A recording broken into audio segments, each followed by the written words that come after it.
Good afternoon. Namaste. So I welcome you all to the second session on creating characters. Last Sunday, we had our first session on the same book, first chapter, and there were three speakers. We had a very good interaction after the session also. So today we expect three young speakers again to take up the chapter 2, and we will invite each speaker one by one. However, I will introduce the names and speakers in the beginning itself, and after each deliberation we will spare some time for maybe a bit of question and answers if there is a need, or anyone would like to add something. Now, talking about this book, we already know that it is written by Madam Annie Besant, and we all thought that this is a book for youngsters, but when actually I myself read the book, I understood that this is not just for young people, this is for everyone in any age, because we happen to do wandering around time to time, we happen to falter, we happen to be selfish, we happen to lose track on our purpose. So it all happens with the elder ones also. It's not always we have to say that this kid is not on track. We elders are always on the verge of losing our track sometime. So this book helps and reminds us to be sticking to a purpose, to set our own rules to grow ourselves. So this is a very wonderful book. This is the introduction of the book. Now, introduction about the speakers. Again, they are all students, 11th, 12th graders. So I'm sure most of the words Annie Besant ji had mentioned there, it is not easy to grasp, understand, and quickly absorb and implement. However, since these are young children going to school and still studying such books, let us hear them out, how they interpreted and how did they get help out of the book. This is a self-help book, I'll say, real self-help book. Okay.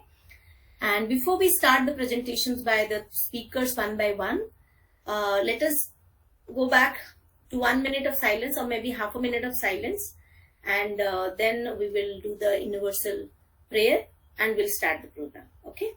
So half a minute of silence, please.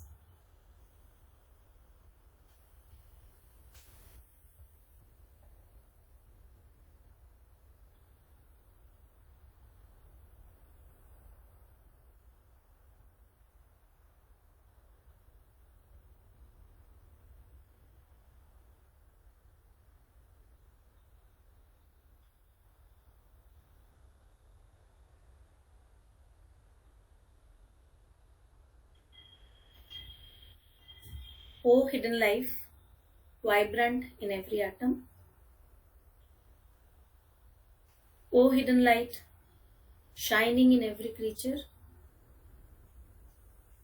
O hidden love, embracing all in oneness. May each who feels himself as one with thee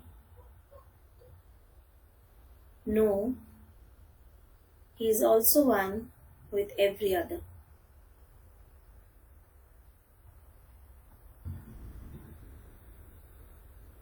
Come back. So the first speaker of the day is Mansha. She would take up chapter 2. I mean, all of you are taking up chapter 2, but she would present her own understandings and learnings. Over to you, Mansha. You may present or you may want to talk, whichever way you are comfortable. Okay, so good afternoon to you all. So basically, I am going to present, but to start off, I would just like to say I'm taking chapter 2 of the second of the book, Creating Character. This is purely my perception of what I understood, so I hope you don't mind.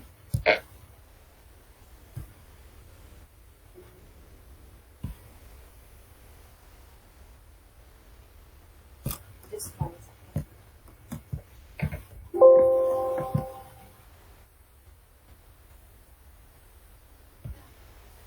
I hope my screen is visible now.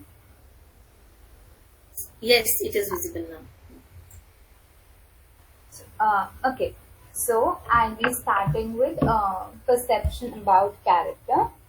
People assume character to be a set of traits of a man which he or she is born with and he or she is incapable of changing, right? And but some people realize that this thing is something that can be molded for themselves.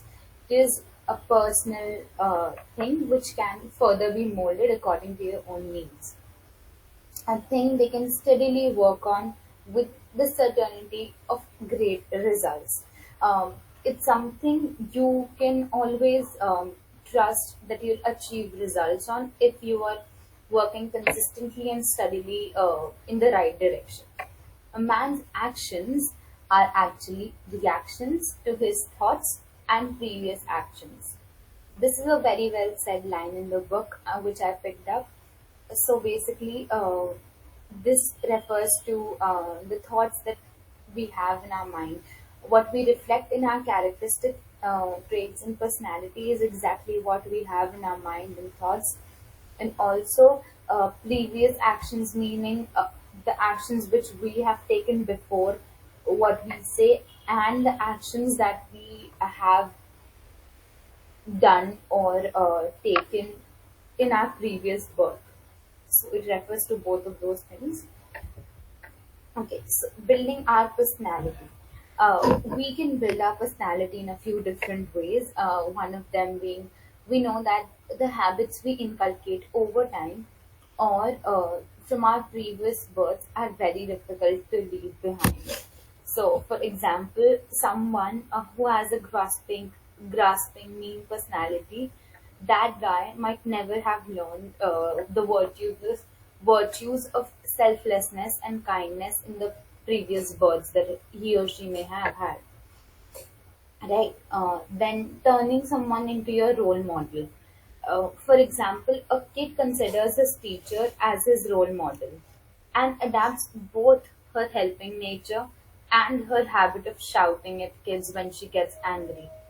Not immediately, but over time, he does tend to do that. And he carries it with him for generations. And then this might have been learned in the previous birth, but he does carry it down to himself through the next birth also. There's no second thought about it uh, that the uprooting old habits, especially the bad one, and replacing them with good ones is first a great deal of trouble, and second, taxing self control. Uh, it is a serious task, and hence, in the lack of motive, uh, we do not see why we should put ourselves through so much. Basically, when we have to change a habit or change our personality, it is a very taxing task, as you say. Uh, but if we have the right motive, if we have a very set motive of why and what we have to achieve, we will work towards it with consistency and that we will put in that extra effort that's required.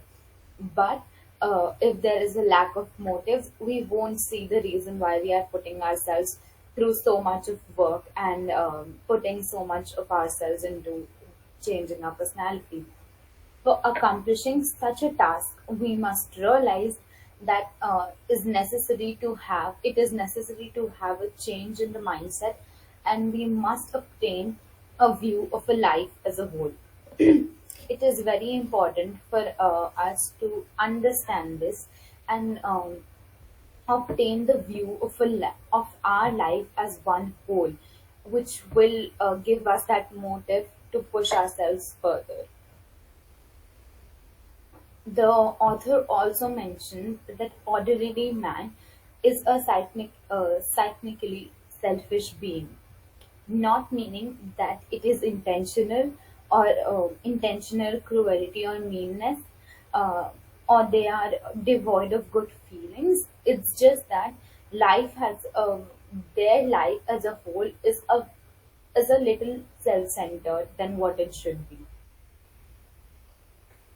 Okay, so the only way people seem to connect I'm talking about the average irresponsible vacuity here.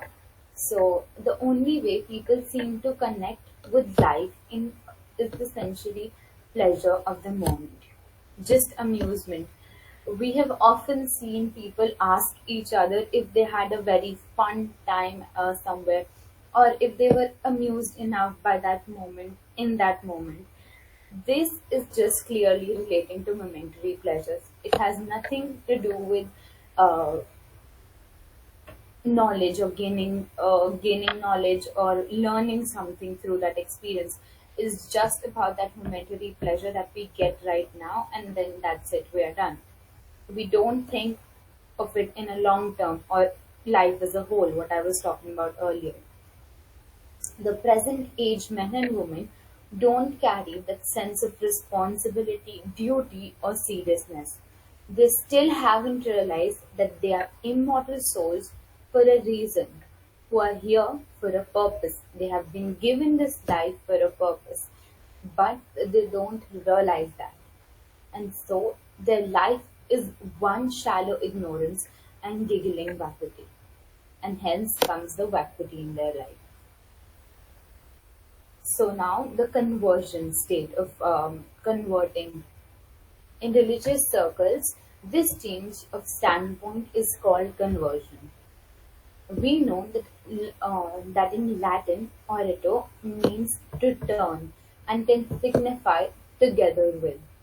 So conversion is the point at which the man turns from following selfish ends and fighting against the great stream of divine evolution, and henceforth begins to understand his position and to move along with that stream. In the Hindu religion, they call this same change as by the name of Viveka or discrimination. In Buddhism, another name is given to this change, which is Monadav or Ravar, Ravarjana, or what you call the opening of the doors of the mind.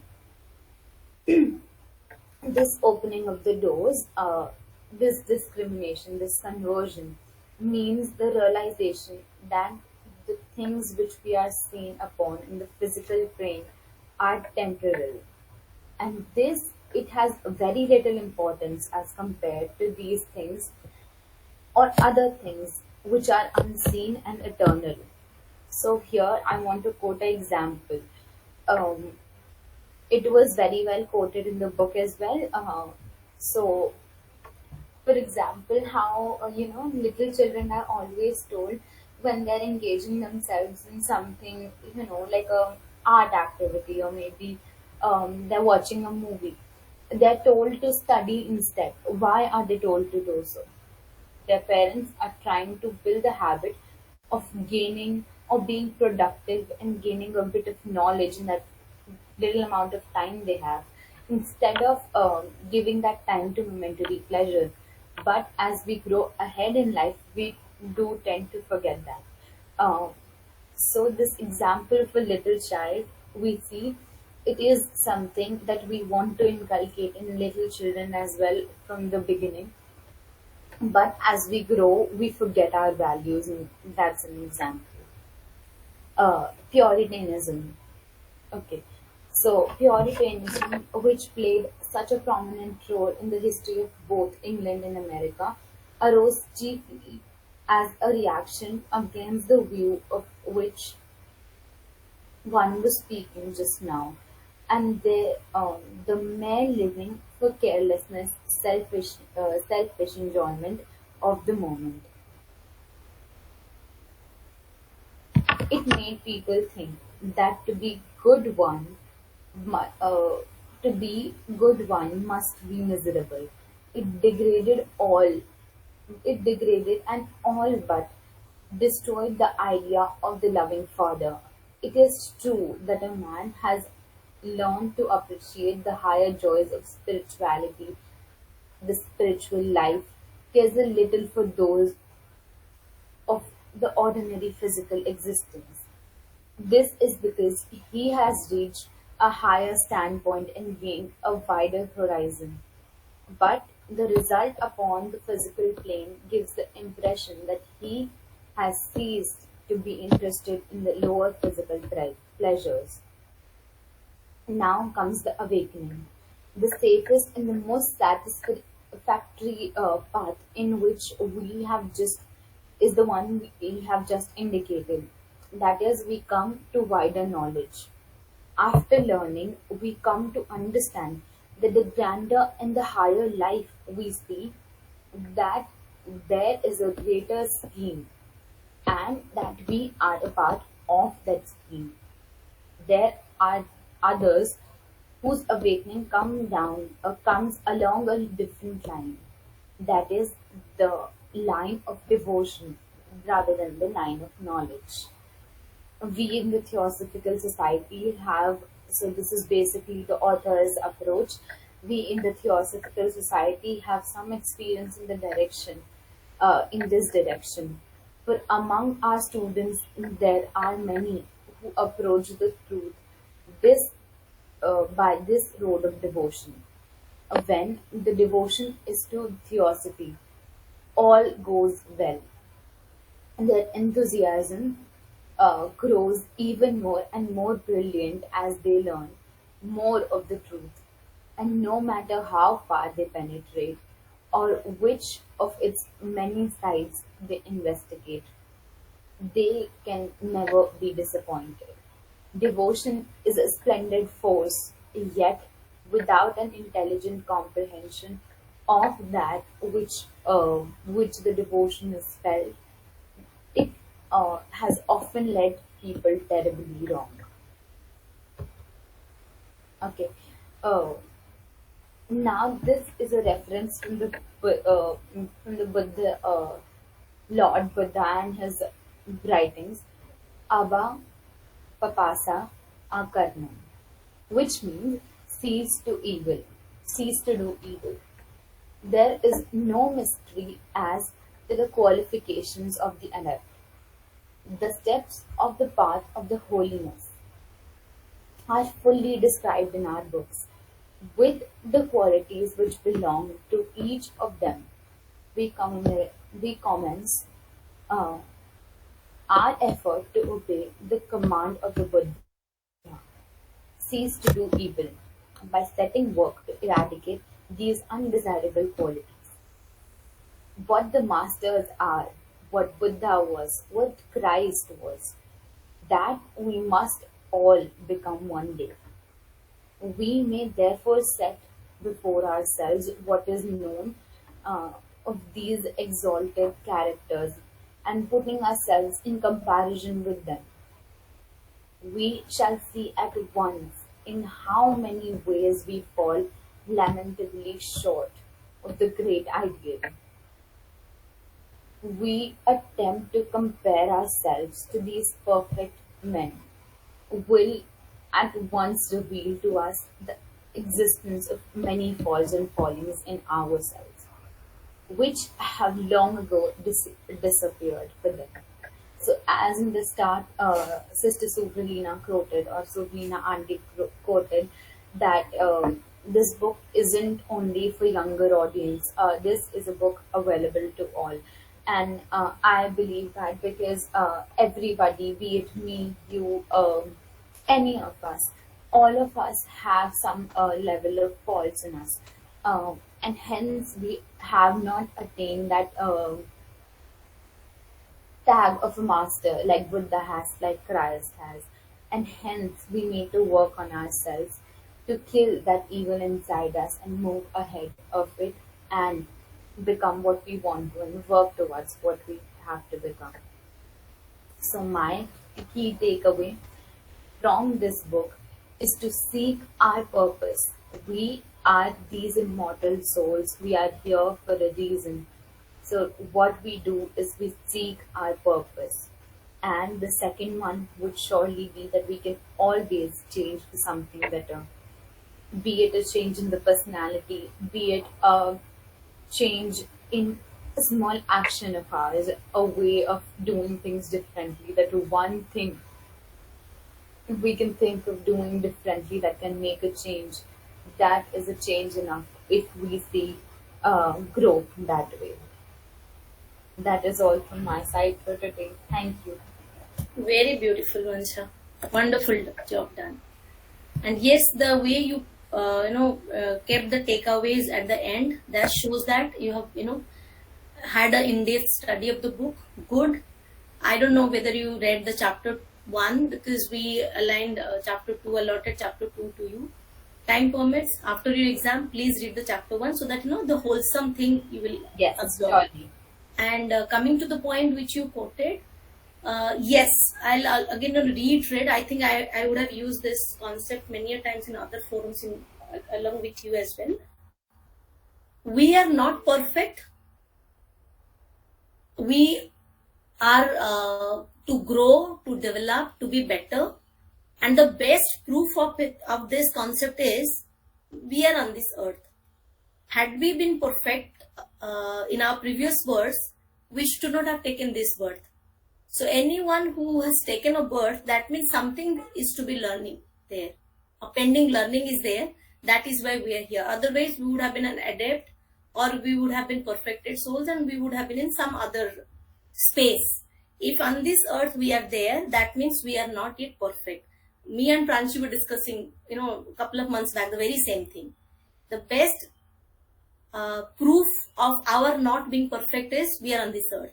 We are sent to this earth for a purpose, and that purpose definitely has perfection in at least one part of it. So we Right. have to move towards perfection in everything, in our doing daily life jobs, in our offices, in our school colleges, in our interaction, in our relationships to people, to plants, animals, anything. We have to get into the perfection zone, and that is why we are here on the earth. Very good. You have done a very good job, Mansha, by reading the chapter 2. Please go ahead and read the chapter 1. Kritika That- has the book, you can borrow from her. Very that- nice. Good. Now coming to our second speaker, Amresh. I hope you have reached home. You are traveling. Are you back home? You are all settled? Ma'am, yes, I am now near the place. Okay, so would you join from your mobile, from your laptop? How will you do it? Ma'am, I will join from my mobile and I will share the PPT as well. It is ready with you now? Yes, ma'am. Okay, so you may share if you are showing a PPT, and just Yeah. keep your mobile in a place stable so that we see the PPT clearly and your voice is loud and clear. Over Yes. to you, Amresh. Hey, hello everyone. Very good afternoon to all of you, and thank you for giving me a chance in this most exciting session, how to build a character. And I hope there's thundering, and please avoid this noise of thundering. So before I start, I would like to share a quote that knowledge may give you power, but character gives you respect. When you have a good character, you will get respect in every field. So let's start our session.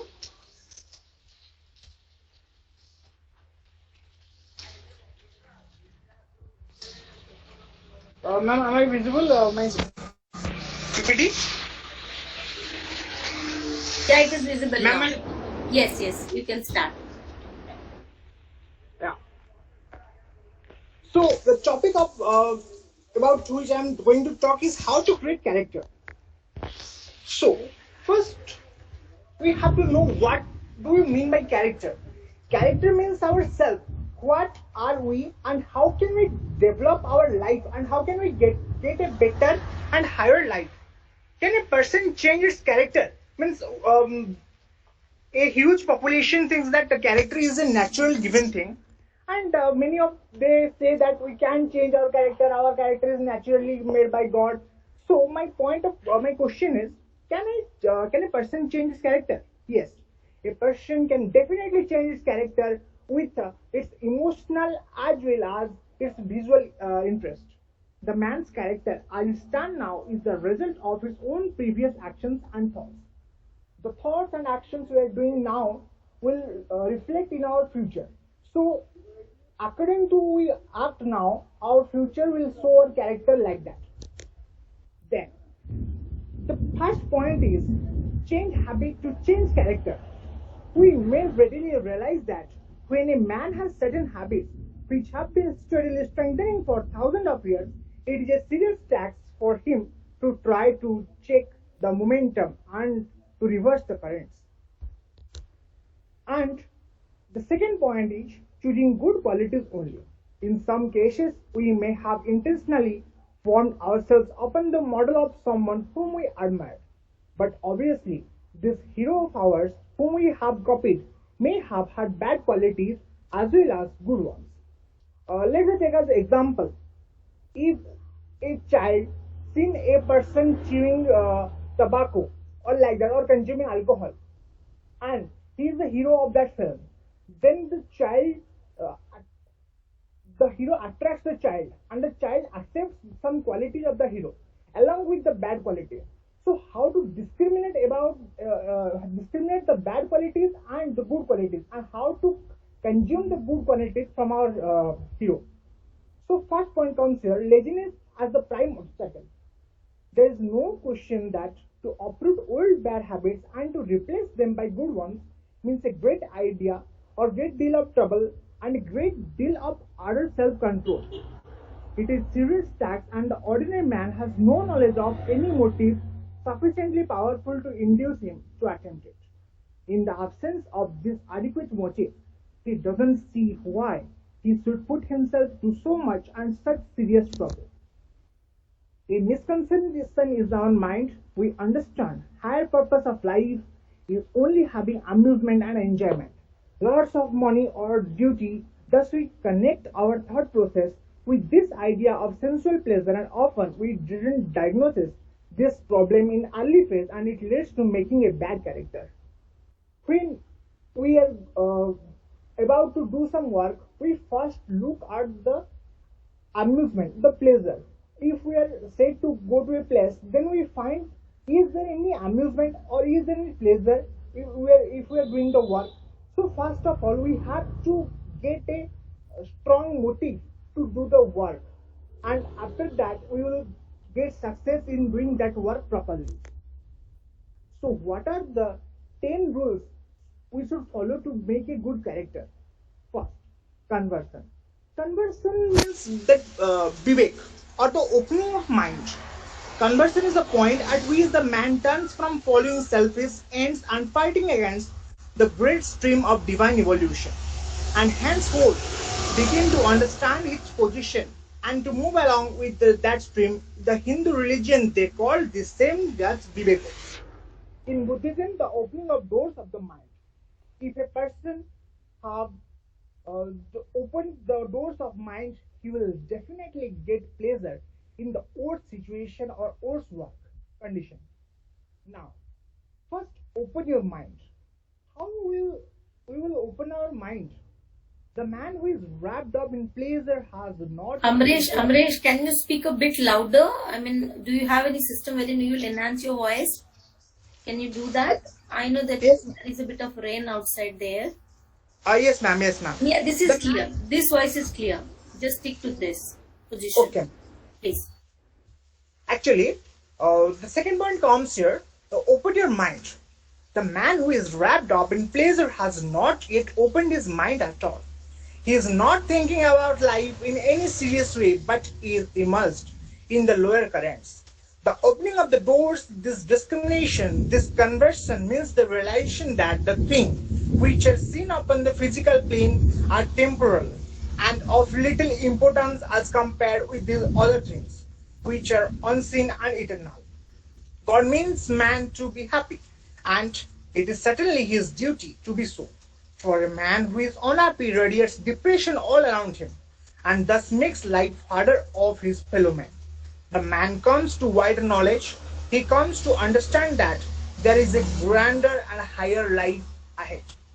So, when a person is depressed, why depressed? Because the door of his mind are not opened. So, he is not able to get the highest position of the life, and thus he is depressed. And when he is depressed, the fellow men nearby him also get the radiation of that depression, and the entire colony get depressed and sad. And the three lessons given by Buddha to create character.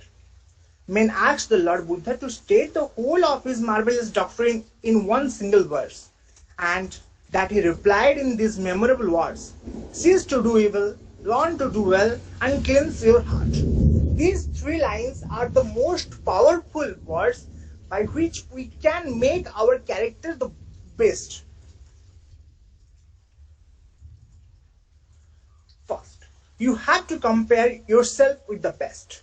The attempt to compare ourselves with these perfect men will at once reveal to us the existence of many faults and failings in ourselves, which have long ago disappeared from them.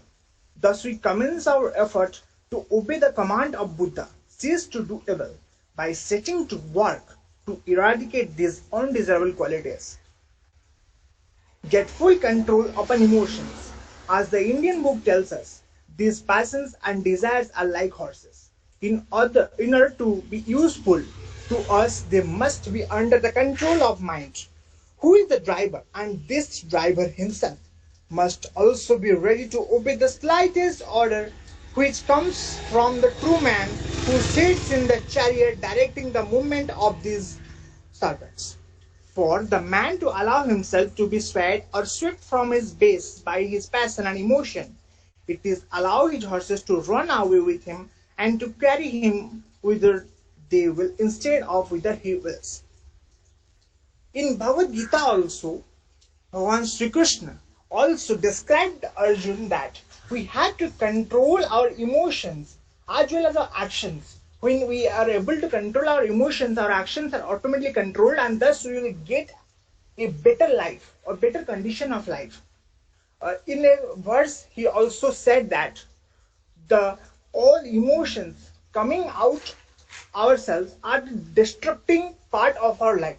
So control your emotion to get a better life. Conceit and prejudice. It's so natural for a man to wish to think well of himself, to emphasize his mind those points in which he considers he excels, and to attach undue importance to them, and at the same time to slur over among without thought the many other points in which he falls short of other men. This self-conceit is a quality which needs to be carefully watched and steadily suppressed whenever it shows its head, for it is not only one of the commonest of all, but it is one of the most difficult to master. For example, we have our prejudice as to what we call morality, based exclusively upon conventional idea, and suggestions which contravenes this, no matter how reasonable it may be, gives us such a shock that we lose our heads altogether and become rabid and full of hatred, bitter and persecuting in our opposition to it. Self-control. To learn to do well, we must learn self-control. Our first step must be to bring such unwanted desires under the domination of the will. If we are not self-controlled, then our emotions are also not self-controlled. And when our emotions are not controlled, we are about to do more evil to the society, and then we will get back the same evil in our fate also. Control over feelings. If anyone has said something that has hurt you, your feelings, you may be sure that in 9 cases out of 10, he has not meant it to be offensive. Why then should you allow yourself to be disturbed about the matter? Even in the rare cause where a remark is intentionally rude or spiteful, where a man has said something purposely to wound another, how foolish it is for that other to allow himself to feel hurt. If the man had an evil intention in what he said, he is much to be pitied, since we know that under the law of divine justice, he will certainly suffer of his foolishness. What he has said need in no way affect you. Now, calmness is important. If a disturbance is arising in our mind, point comes is we are not calm inside. If someone is hurting us and we are also getting the hurt, then we are not calm inside. If a disturbance arises within your astral body in reference to what he has said, that is merely because you have not yet gained control over that body. You have not yet developed the calmness which enables you to look down as a soul upon all this and go on your way and attend to your own work without taking the slightest notice of foolish or spiteful remarks made by other men. The man who allows himself to fall into the condition of deep depression is radiating in all directions waves of depression, so that each of these men is making life harder for all those who are unfortunate as to be near him. Let us learn that it is our duty to be happy because God means man to be happy and change our future in our happy. The student of occultism believe that the future which is ahead of us are only the impact of our present actions. So what we do now will reflect our future, and what we are doing now, it is in our hand. So our future is also lies in our hand only. So we have to work harder and wiser to make our future as well as our character a best, and to make our life a higher life and the fullest control over our life. And final the conclusion, the man has become a sun from which the divine power should radiate upon all those around him. And this radiation cannot be until the walls of selfishness have been broken down. The law of survival of the fittest is a law of evolution for the brute, but the law of intelligent self-sacrifice is the law of development for a man. Let us adopt the attitude of ready helpfulness towards all mankind. In that way, we shall learn to build into our character these important virtue of love and all selfishness. When two paths open before us, instead of stopping to consider which of these two would be the best for us individually, we must learn to think rather which is the noblest and which is the most useful, which will bring most good to other men. Cleanse your own heart, being with your thoughts, keep them high and also unselfish, and your action will follow along the same line. What is required is intelligent adaptation to the conditions of the true life. Self-examination and self-knowledge are necessary. With these points, I want to conclude. Thank you. So nice of you, Amresh. Again, you really read the book thoroughly, because the kind of flow you have shown in this presentation, it shows that you have read it thoroughly, and I think you have read the whole book, if I'm not wrong. Have you read the whole book, chapter 1, chapter 2, both chapters? Your mic is, you have to unmute actually. Just unmute. Yeah. Did you read the whole book? Okay. I think there is some noise, or maybe your mic is not working. Don't worry. I got you from your head nodding. I got to learn. You have read the whole book? Okay, good. So you may mute yourself because there is a good amount of rain behind. Okay? Yes, ma'am. The noise? Okay. We can hear the noise. Good part is you have read the whole book. That's why you could correlate the sequence. I could see. Other than this book, I would probably like to quote a recent most discussion with Suhani's mom. Like in the afternoon, me and Suhani's mom were just talking about some program and other details and all. She came across a beautiful thing. I mean, she shared with me. Recently, she is into study of astrology. She is studying astrology. She is a software professional, but again, recently only she has, taken admission in astrology studying. She said, Subralina, what I have understood and what I have read through these astrology books and all, that whatever will occur to us will occur. Okay. Now, the occurrence has to be there because it's already planned. But once that occurrence is taking place, how do I take up my life from there is more important now. Maybe she's coming from her astrological theory, but this sounded very practical to me. Whatever, death will happen in the family, depression will come to us, suffering will be there, pain will be there, anything. People will not feel good about you, it will occur to you. People will, use bad words behind your back, it will occur to you. But how long are you holding on to that, and how soon can you shift from there to another positive vibe is more important. And when you said, no, the future is in our hand, I just recall that recent most conversation with her. Yes, the future is in our hand. So even if I feel depressed, why should I go and, uh, kind of spread the depression around. If I have to spread, let me spread positivity and happiness, because the future is in my hand. So even if all the 10 rules you set, no, I think if I start working on one and sticking to one practice, it is going to change my life. It will bring some spiral in my life, changing and all, right? Good. Thank you so much, Amresh. You always read well, I have understood, because in the Bhagavad Gita class also you did justice to the class. You really did well. There were some spelling mistakes and grammatical mistakes on the PPT, but beyond that, you have done a good research of things, and you speak well generally. Thank you. you, ma'am. Keep it up. And let us go to our last speaker, Prince Vaibhav Patnaik. He is already there. So if he wants to show us a presentation, wants to give a talk, over to him. Please come on video.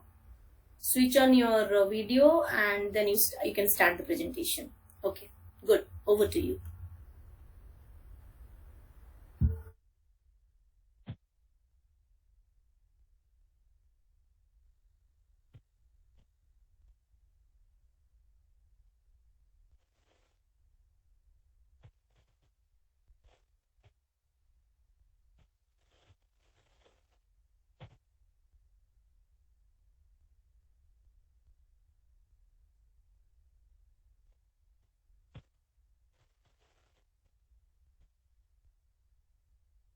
Good morning, Honorable President. This is Vaibhav Patnaik, and I will share my views on the given topic, how to build character. The very idea which implies in the building of character is new to many people. They usually think and speak of a man who is born with certain characters and practically incapable of changing it. They sometimes think of a man's character having been altered by great sorrow or suffering, as in truth it is often. But partially few people seem to realize that it is a thing that they can take in hands and mold for themselves, and think as they can steadily work with the certainty of obtaining good results. Yes, it is a true man, true that a man may change himself intelligently and voluntarily, and make of himself practically, when he will within very wide limits. But naturally, this is a hard work. The man's character as it stands now is a result of his own previous actions and thoughts. For example, the man who has been calling for as an who has been calling as an irritable character, that is because he has yielded himself to feeling of that nature in previous life, because he has not developed within himself the virtue of self-control. If a man has narrow means and grasping characters, it is because he has not learned the opposite virtue of generosity and unselfishness.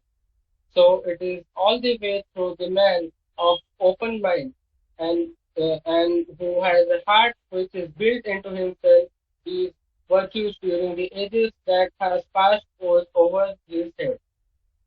We are exactly what we have made ourselves in the past. The special efforts of thought or our intention, those lives that are past, we have grown without setting any definite objective before us, and we have allowed ourselves to be a great extent of the creatures of our surroundings and and our circumstances. In some cases, we have seen intentionally forming ourselves upon the model of someone whom we admire, and that person may have influenced our life largely for a time. But obviously, whom we have occupied may have bad qualities as well as good lives also. It is probably, however, that this idea has offered to few of us to have before this life. There is no question that to uproot old bad habits and replace them by good ones means a great deal of trouble and great deal of arduous self-control.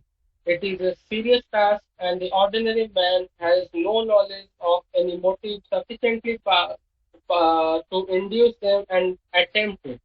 In the absence of this adequate motive, he does not see what he should put himself to so much and much serious trouble.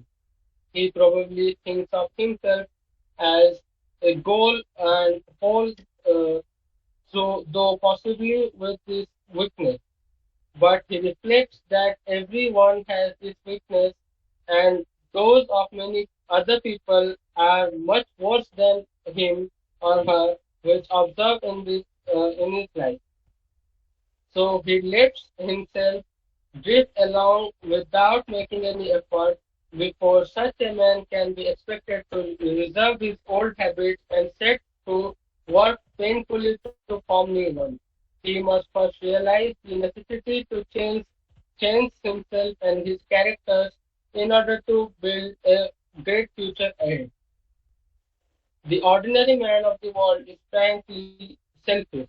The ordinary man do not mean that he is intentionally cruel or that he is devoid of good feelings. On the contrary, he may often have good and generous impulses, but his life on the whole is certainly in a life. His personality is which the majority of his thought resolves. He judges everything instantly and instinctively by the way in which it happens to affect his personality. Either he is absorbed in the pursuit of wealth and blind to higher side of the things and the spiritual life, so or else his chief objective is to existence appear in the physical enjoyment of this life. Thank you and Okay.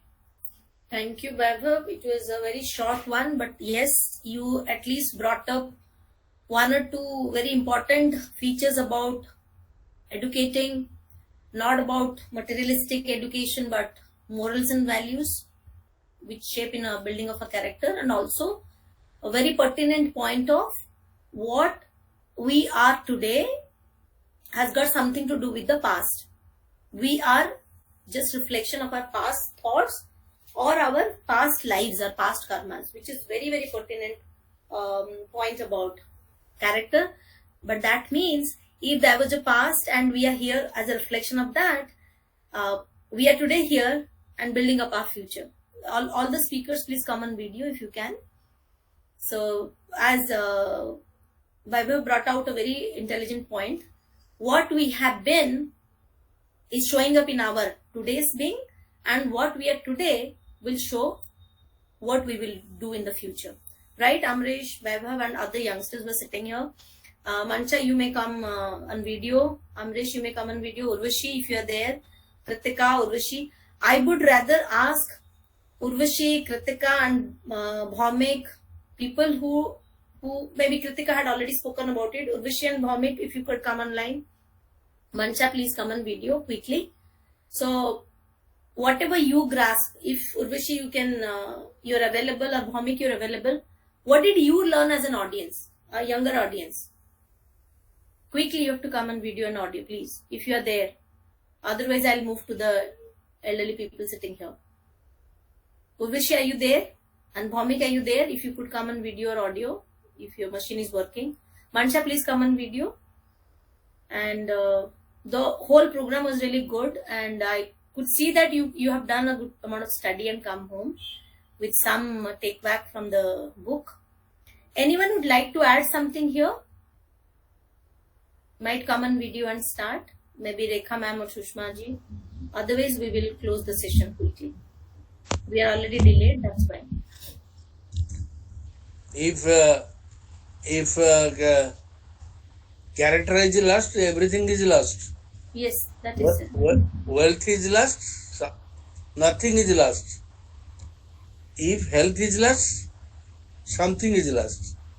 But character is lost, everything is lost. So keep it in mind, you youngsters. Keep it your character in a good status. Yeah, thank you for adding to this. It's a real good quote. Rekha ma'am or Sushma ma'am, if you want to add something, otherwise we will do a closing prayer if Kritika is there. Otherwise, I'll do the closing prayer and we'll close the session. In summary, like I just read a quotation somewhere. Mm-hmm. Life is like a book. The first and the last pages are written, and the pages in the middle are also written, but some are blank on which we have to write what we do. So they are left blank for us to write, and that is the future, to summarize of whatever been presented.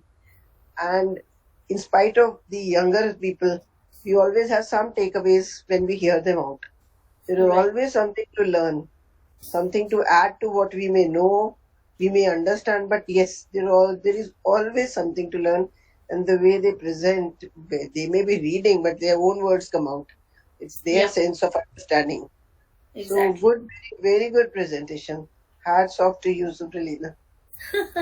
Thank you. And no, they do it actually. The kids are really intelligent. And One can make it out hearing them, that they are speaking on their own, whatever they understand out of the text. That is the best part. right. Okay, Okay. thank you. सुरीलिना ji, Yes, yes, Sushma ji.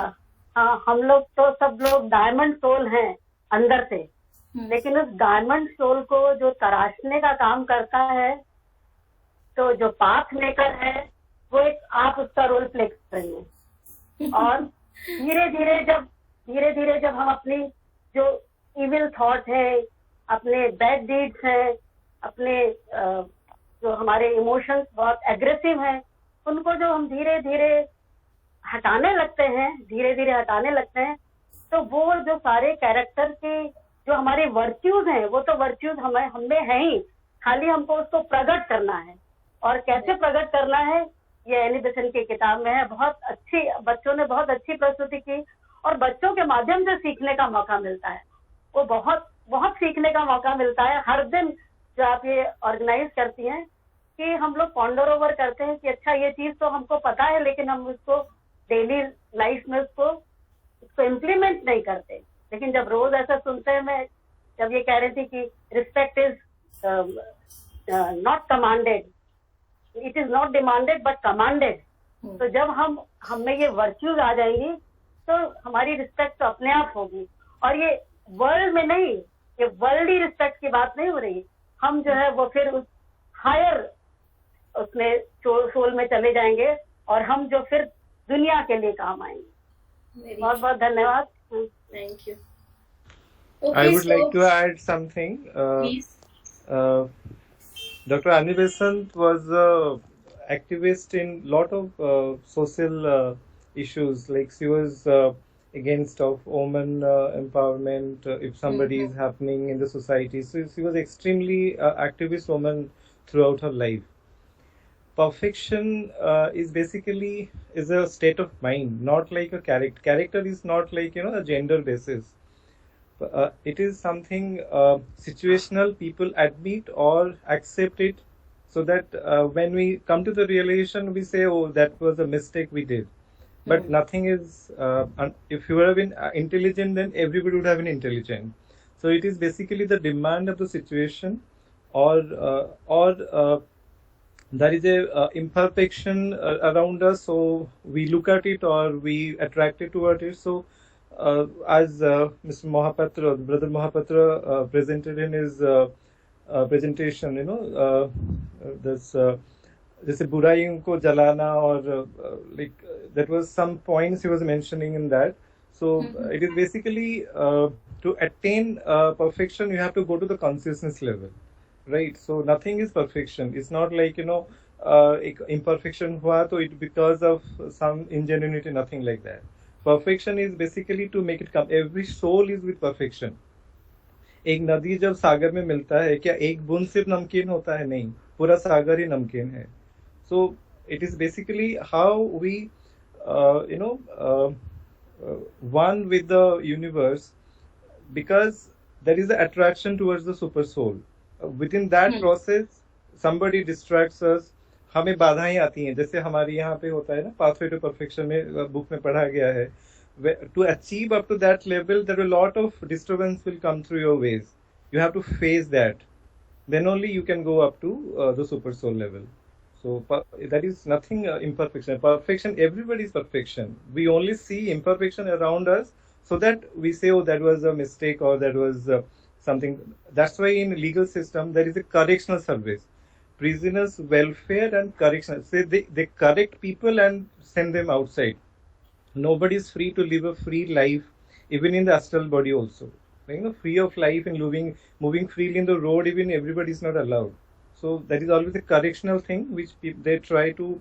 They even change the prisoners into their soul level, the activity level, right? So there were life prisoners. Why they are life prisoners? Because they are not aware, they are not educated, they are always spoiled.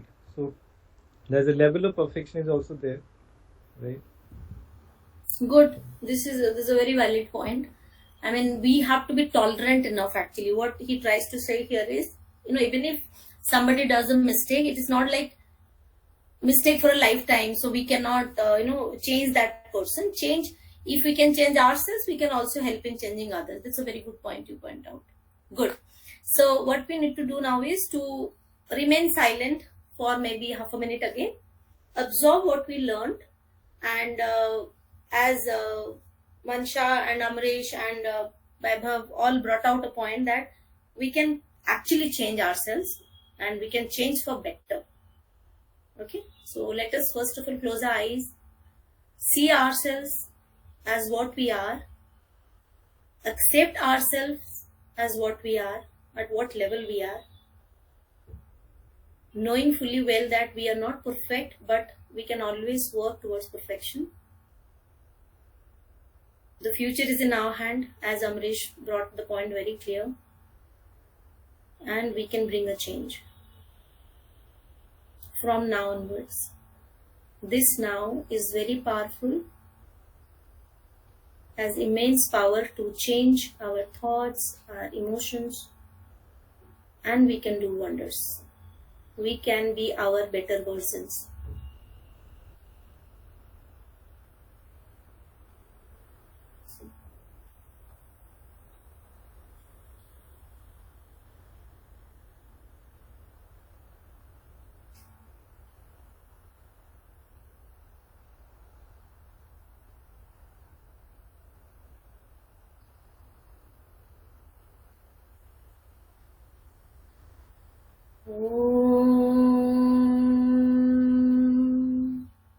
सर्वे भवन्तु सुखिनः, सर्वे सन्तु निरामया, सर्वे भद्राणि पश्यन्तु, मा कश्चित् दुःखभाग् भवेत्।